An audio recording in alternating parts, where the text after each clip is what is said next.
ہر طرح کی تعریف اللہ کے لیے ہے، ہم اس کی حمد بیان کرتے ہیں، اس سے مدد اور مغفرت چاہتے ہیں۔ ہم اللہ کی بارگاہ میں اپنے نفسوں کی برائیوں اور برے اعمال سے پناہ لیتے ہیں۔ اللہ جسے ہدایت دے اسے کوئی گمراہ کرنے والا نہیں، اور جسے وہ گمراہ کرے اسے کوئی ہدایت دینے والا نہیں۔ اور میں گواہی دیتا ہوں کہ ایک اللہ کے سوا کوئی معبود برحق نہیں، اس کا کوئی شریک نہیں، اور میں گواہی دیتا ہوں کہ محمد اس کے بندے اور رسول ہیں۔ اے ایمان والو، اللہ تعالیٰ سے اتنا ڈرو جتنا اس سے ڈرنا چاہیے، اور دیکھو مرتے دم تک مسلمان ہی رہنا۔ اے لوگو، اپنے پروردگار سے ڈرو جس نے تمہیں ایک جان سے پیدا کیا اور اسی سے اس کی بیوی کو پیدا کر کے ان دونوں سے بہت سے مرد اور عورتیں پھیلا دی۔ اس اللہ سے ڈرو جس کے نام پر ایک دوسرے سے مانگتے ہو، اور رشتے ناطے توڑنے سے بھی بچو، بے شک اللہ تعالیٰ تم پر نگہبان ہے۔ اے ایمان والو، اللہ تعالیٰ سے ڈرو اور سیدھی سیدھی باتیں کیا کرو، تاکہ اللہ تعالیٰ تمہارے کام سنوار دے اور تمہارے گناہ معاف فرما دے، اور جو بھی اللہ اور اس کے رسول کی تابعداری کرے گا اس نے بڑی مراد پالی ہے۔ اما بعد، سب سے اچھا کلام اللہ تعالیٰ کا کلام ہے، اور سب سے اچھا طریقہ محمد صلی اللہ علیہ وسلم کا طریقہ ہے۔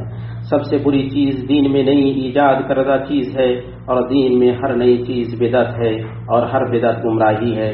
آپ سب مسلمانوں کی جماعت کو لازم پکڑیں، بے شک اللہ کا ہاتھ جماعت پر ہے، اور جو ان سے الگ ہوا وہ جہنم میں گرا۔ اللہ کے بندو، آدمی اپنی زندگی اور معاش میں خیر اور شر کے درمیان، خوشحالی اور تنگی کے درمیان، کشادگی اور بندش کے درمیان، مشکل اور آسانی کے درمیان، ترقی اور تنزل کے درمیان الٹتا پلٹتا رہتا ہے۔ یہ زندگی ہے جس کے دن عدلتے بدلتے رہتے ہیں اور کسی حال پر برقرار نہیں رہتے۔ سو جس کو کوئی حال خوش کرے گا اسے بہت سے حالات تکلیف دیں گے، اور جو زندگی بسر کرے گا وہ مصیبت سے خالی نہیں ہوگا، اور کم ہی حیرت انگیز چیز سے جدا رہے گا۔ وہ اپنی کل کی طرف دیکھتا ہے تو اسے گزرا ہوا دیکھتا ہے جسے لوٹا نہیں سکتا، اور نہ گزری ہوئی لذت کو محسوس کر سکتا ہے، اور گزرے ہوئے زخم کی تکلیف کو بھول جاتا ہے، اور اپنے آنے والے کل کی طرف دیکھتا ہے تو اسے مجھول پاتا ہے جس پر اسے کوئی بھروسہ نہیں، کیونکہ اسے معلوم نہیں کہ اللہ اس کل میں کیا فیصلہ کرنے والا ہے۔ سو وہ اپنے سامنے صرف اسی موجودہ دن کو دیکھتا ہے جس میں وہ سانس لے رہا ہے، سن رہا ہے اور دیکھ رہا ہے۔ چنانچہ اس کا نتیجہ یہ ہوا کہ اس کا گزرا ہوا کل موت ہے، اس کا آج عمل ہے، اور اس کا مستقبل امید ہے۔ وہ ایسی صورتحال میں اس بات کا سب سے زیادہ محتاج ہے کہ اپنے دل میں نبی کریم صلی اللہ علیہ وسلم کی اس وصیت کو حاضر رکھے جو آپ صلی اللہ علیہ وسلم نے ابن عمر سے کی۔ آپ نے ان سے فرمایا، تم دنیا میں اس طرح رہو جیسے تم اجنبی ہو یا مسافر، اور اپنے دل میں ابن عمر رضی اللہ تعالی عنہ کی وصیت کو یاد رکھیں جو انہوں نے نبی صلی اللہ علیہ وسلم کی وصیت پر عمل درآمد کرنے کے بعد کی تھی۔ انہوں نے ایک جانکار تجربہ کار انسان کی طرح فرمایا، جب تم شام کر لو تو صبح کا انتظار نہ کرو، جب تم صبح کر لو تو شام کا انتظار نہ کرو، تم اپنی صحت سے اپنے مرض کے لیے اور اپنی زندگی سے اپنی موت کے لیے توشہ لے لو۔ ان دونوں حدیث کو امام بخاری نے روایت کیا ہے۔ اے اللہ کے بندو، بے شک یہ دنیا ہے جو کہ گزرگاہ ہے، قرارگاہ نہیں۔ اس میں لوگ دو قسم کے ہیں، کچھ لوگ ہیں جنہوں نے اپنے آپ کو بیچا اور ہلاک کر دیا، اور کچھ لوگ ہیں جنہوں نے اپنے آپ کو خریدا اور آزاد کرا لیا۔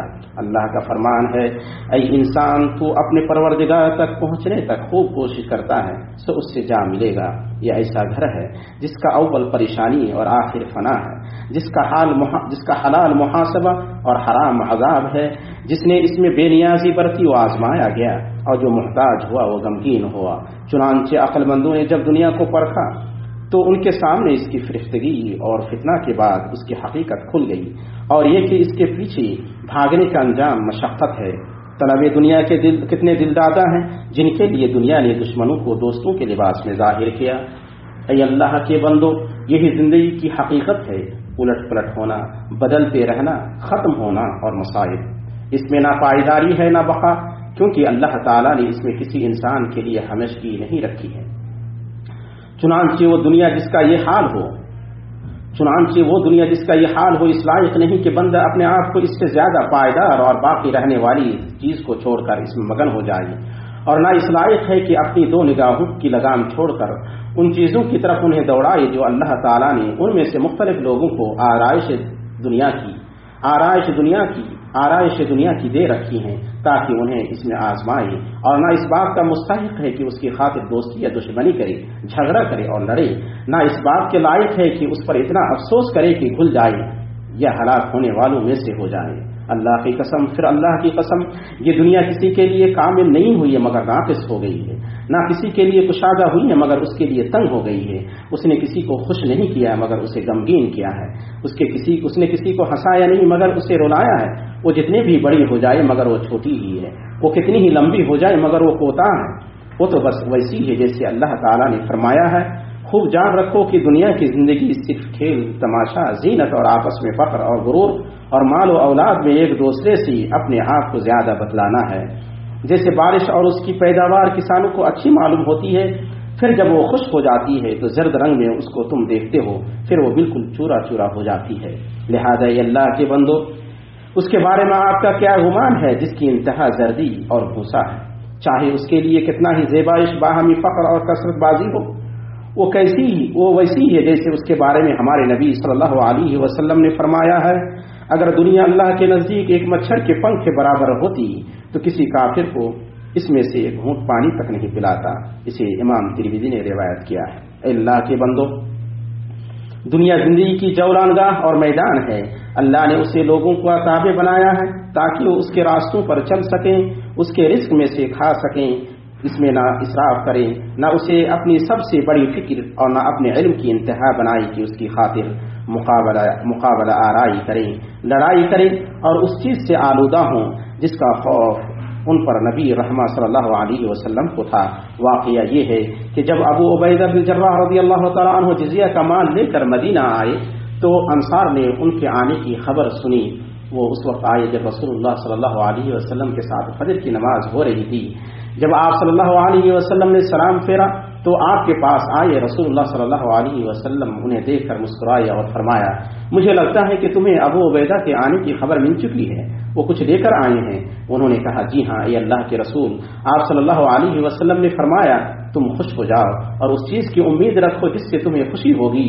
اللہ کی قسم، میں تم پر غربت سے نہیں ڈرتا ہوں مگر میں ڈرتا ہوں کہ دنیا تم پر کشادہ کر دی جائے جیسے تم سے پہلے لوگوں پر کشادہ کر دی گئی تھی، اور تم اس پر مقابلہ آرائی کرنے لگو جیسے انہوں نے کیا تھا، اور تمہیں مگن کر دے جیسے انہیں مگن کر دیا تھا۔ اسے امام بخاری اور مسلم نے روایت کیا ہے۔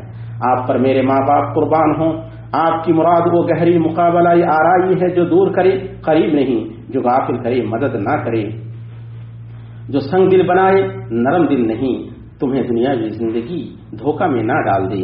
یہ بات اس نے بتائی جس نے اس دنیا کو پیدا کیا ہے، وہ اسے ہم سے زیادہ جانتا ہے۔ سو اے اللہ کے بندو، تم دنیا کی ان چیزوں سے بچو جو تمہیں مشغول کر دیں، کیونکہ دنیا بہت زیادہ مشغولیات والی ہے۔ آدمی دنیا میں اپنے آپ پر مشغولیت کا کوئی دروازہ نہیں کھولے گا مگر قریب ہے کہ وہ دروازہ اس پر دسیوں دروازے کھول دے، یہاں تک کہ وہ دنیا سے دو گاؤں میں عید منانے کی کوشش کرنے والے کی طرح خالی ہاتھ نکل جاتا ہے۔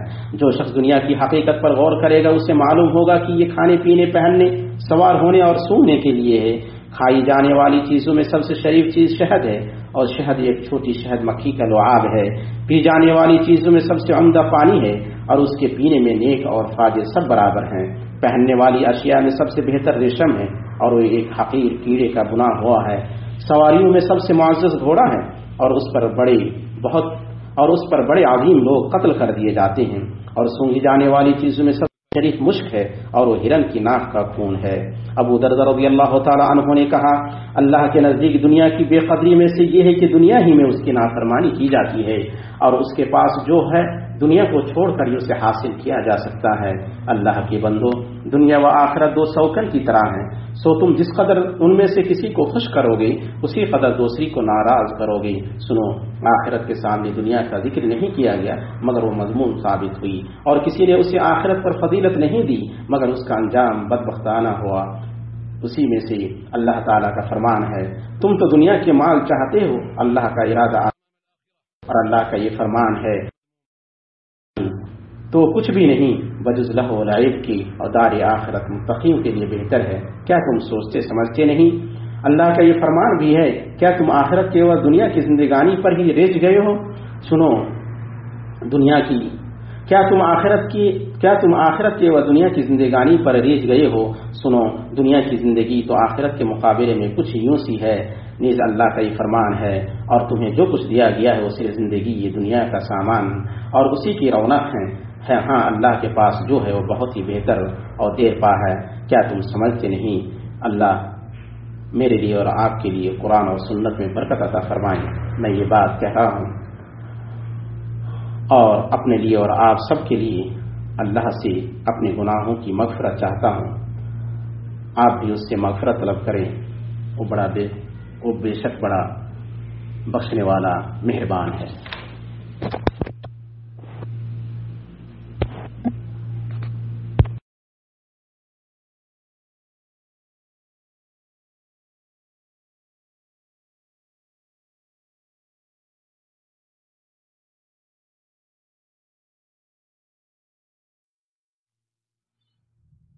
تمام تعریف اللہ کے لیے ہے، اس کے احسان پر، اور اس کے لیے شکر ہے اس کی توفیق اور نوازش پر، اور میں درود و سلام پڑھتا ہوں اس کے خلیل پر جو اس کی خوشنودی کی طرف بلانے والے ہیں۔ اما بعد، اے اللہ کے بندو، آپ اللہ سے ڈریں اور جان لیں کہ اسلام غلو اور بیزاری کے درمیان، افراط اور تفریط کے درمیان میانہ رو دین ہے، اور ایسے ہی دنیا کے سلسلے میں اسلام کا نظریہ میانہ رو ہے۔ اسلام نے تبھی اس کی مذمت کی ہے اور اسے چھوڑنے کی دعوت دی ہے جب وہ اس کام میں ہو جو اللہ اور آخرت سے دور رکھے۔ یہ اعتدال کے دائرے سے خروج ہے، اسے علی الاطلاق چھوڑنا تنگ نظری ہے، اس میں مکمل ڈوب جانا، اس کے دھوکہ کھا کر اس کے انجام سے بے خبر ہونا ہے، اور اس پر مقابلہ آرائی کرنا ایسے خطروں سے گھرا ہوا ہے جن کی سمجھ بہت سارے مقابلہ کرنے والے نہیں رکھتے ہیں۔ اس پر مقابلہ آرائی کی مذمت اس لیے کی گئی ہے کہ وہ حرص و لالچ پیدا کرتی ہے، حق کے انکار اور لوگوں کا حق مارنے کا سبب بنتی ہے۔ یہ مقابلہ آرائی غافل کرنے والی ہے، مدد کرنے والی نہیں، بھلائی کرنے بھلانے والی ہے، یاد دلانے والی نہیں، آگے کرنے والی ہے، پیچھے کرنے والی نہیں۔ مقابلہ آرائی نے کتنے واجبات سے مشغول کر دیا، کتنی باقی رہنے والی اخروی کوششوں سے غافل کر دیا، کتنے معاشرے کو بانٹ دیا اور کتنے جھگڑے پیدا کیے، کتنے ایثار اور باہمی الفت کے قوانین مٹا دیے، اور کتنی صحت، عزت، عدل اور جذبے کو ختم کر دیا۔ تاہم اس میں طاقتور مومن کمزور مومن سے بہتر ہے، جس نے اس کا استعمال ایسے کام میں کیا جو اس کے خالق کو راضی کرے، اس نے دو خیر کو جمع کر لیا۔ پھر اس پر مقابلہ آرائی کو مذموم کہنے کا یہ مطلب نہیں کہ آدمی اپنے آپ کو اس کی ان نعمتوں سے محروم کر لے جن سے اللہ نے اسے نوازا ہے۔ نبی صلی اللہ علیہ وسلم نے عمرو بن العاص رضی اللہ تعالیٰ عنہ سے فرمایا، اے عمرو، میں تمہیں ایک لشکر کے ساتھ بھیجنا چاہتا ہوں، اللہ تمہیں مال غنیمت عطا فرمائے گا، اور تمہارے لیے مال کی اچھی خواہش رکھتا ہوں۔ عمرو رضی اللہ تعالیٰ عنہ نے کہا، میں مال کی چاہت میں اسلام نہیں لایا، بلکہ میں تو اسلام کی چاہت میں اسلام لایا ہوں کہ میں رسول اللہ صلی اللہ علیہ وسلم کے ساتھ ہو سکوں۔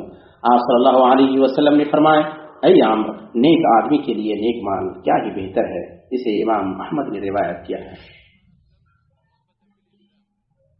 اللہ آپ کی نگہداشت فرمائے۔ صحابہ میں کتنے مالدار اصحاب ثروت تھے، بلکہ اللہ کی طاعت میں خرچ ہونے والا مال بعض صحابہ کے لیے اس بات سے مانع نہیں ہوا کہ وہ ان 10 افراد میں سے ہوں جنہیں جنت کی بشارت دی گئی ہے۔ ابو بکر رضی اللہ تعالیٰ عنہ ان میں سے تھی اور وہ مالدار تھے۔ انہیں کے بارے میں مصطفیٰ صلی اللہ علیہ وسلم نے فرمایا، مجھے جتنا فائدہ ابو بکر کے مال سے ہوا ہے اتنا کسی مال سے نہیں ہوا ہے۔ اسے امام احمد نے روایت کیا ہے۔ اس کے بعد عثمان رضی اللہ تعالیٰ عنہ ان افراد میں سے تھے جنہیں جنت کی بشارت دی گئی ہے اور وہ بھی مالدار تھے۔ سعد بن ابی وقاص رضی اللہ تعالیٰ عنہ ان میں سے تھے اور وہ بھی مالدار تھے۔ زبیر بن عوام رضی اللہ تعالیٰ عنہ ان میں سے تھے اور وہ بھی مالدار تھے۔ عبد الرحمن بن عوف رضی اللہ تعالیٰ عنہ ان میں سے تھے اور وہ بھی مالدار تھے۔ طلحہ بن عبید اللہ ان میں سے تھے اور وہ بھی مالدار تھے، بلکہ ان کی ثروت اس وقت 300 ملین درہم تک پہنچی ہوئی تھی، مگر ان سب نے دنیا کو اپنے ہاتھوں میں اور آخرت کو اپنے دلوں میں رکھا تھا۔ اللہ نے انہیں جو کچھ دیا تھا اس سے انہوں نے آخرت کو طلب کیا، دنیا سے اپنے حصے نہیں بھولے اور ویسے ہی احسان کیا جیسے اللہ نے ان کے ساتھ احسان فرمایا۔ سنو، دنیا سچائی کا گھر ہے اس کے لیے جس نے اس کے ساتھ سچائی کے ساتھ برتاؤ کیا، وہ نجات کا گھر ہے اس کے لیے جو اس کے بارے میں سمجھ گیا، وہ بے نیازی کا گھر ہے اس کے لیے جس نے اس سے توشہ لیا۔ وہ اللہ کی وحی کے اترنے اور اس کے فرشتوں کی نماز پڑھنے کی جگہ ہے، وہ اللہ کے انبیاء کی سجدہ گاہ اور اس کے اولیاء کی تجارت گاہ ہے جس میں انہوں نے رحمت حاصل کی اور جنت کمائی۔ لقمان نے اپنے بیٹے سے کہا، اے میرے بیٹے، تم اپنی دنیا کو اپنی آخرت کے عوض بیچ دو کہ تم اپنی دنیا کو تم اپنی دنیا کو اپنی آخرت کے عوض بیچ دو کہ دونوں کو حاصل کرو گے، مگر اپنی آخرت کو اپنی دنیا کے عوض نہ بیچو کہ دونوں کو کھو دو گے۔ حذیفہ بن الیمان نے کہا تم میں سب سے بہتر وہ لوگ نہیں جو دنیا کو آخرت کے لیے چھوڑ دیں، اور نہ وہ لوگ ہیں جو آخرت کو دنیا کے لیے چھوڑ دیں، بلکہ تم میں بہتر وہی لوگ ہیں جو اس سے اور اس سے دونوں سے لیں۔ لہٰذا اللہ کے بندو، مبارکباد اس شخص کے لیے جس نے اللہ کو پہچانا پھر اس کی اطاعت کی، شیطان کو پہچانا پھر اس کی نافرمانی کی، حق کو پہچانا پھر اس کی پیروی کی، باطل کو پہچانا پھر اس سے بچا، دنیا کو پہچانا اور دنیا نے اسے غافل نہیں کیا، اور آخرت کو پہچانا اور آخرت نے اسے فتنہ میں نہیں ڈالا۔ اللہ کا فرمان ہے آخرت کا یہ بھلا گھر ہم انہی کے لیے مقرر کر دیتے ہیں جو زمین میں اونچائی، بڑائی اور فخر نہیں کرتے، نہ فساد کی چاہت رکھتے ہیں، پرہیزگاروں کے لیے نہایت ہی عمدہ انجام ہے۔ اتنی بات ہوئی، اے مومنوں، آپ درود السلام پڑھیں اس نبی پر جس کے بارے میں اللہ تعالیٰ نے فرمایا اللہ اس کے فرشتے بے شک اس نبی پر درود بھیجتے ہیں۔ اے ایمان والو، تم بھی ان پر درود بھیجو اور خوب سلام بھی پڑھتے رہا کرو۔ اے اللہ، تو آپ پر، آپ کی آل پر اور آپ کے صحابہ پر درود و سلام نازل فرما۔ اے اللہ، تو خلفاء راشدین سے راضی ہو جا، ابو بکر، عمر، عثمان اور علی سے راضی ہو جا، اور تمام صحابہ کرام سے، اور ہم سے بھی راضی ہو جا ان کے ساتھ اپنے عفو و کرم سے، یا ارحم الراحمین۔ اللهم أعز الإسلام والمسلمين واخذل الشرك والمشركين. اللهم انصر دينك وكتابك وسنة نبيك وعبادك المؤمنين. اللهم فرج هم المهمومين من المسلمين ونفس كرب المكروبين واقض الدين عن المدينين واشف مرضانا ومرضى المسلمين برحمتك يا أرحم الراحمين. اللهم أصلح أحوال المسلمين في كل مكان. اللهم كن لإخواننا المستضعفين في دينهم في سائر الأوطان. اللهم آمنا في أوطاننا وأصلح أئمتنا وولاة أمورنا واجعل ولايتنا في من خافك واتقاك واتبع رضاك يا رب العالمين. اللهم وفق ولي أمرنا لما تحبه وترضاه من الأقوال والأعمال يا حي يا قيوم. اللهم أصلح له بطانته يا ذا الجلال والإكرام.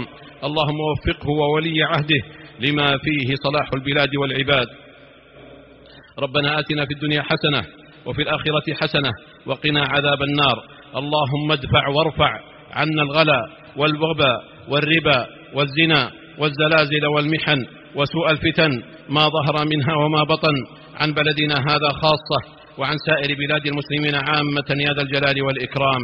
عباد الله، اذكروا الله العظيم يذكركم واشكروه على آلائه يزدكم ولذكر الله أكبر والله يعلم ما تصنعون.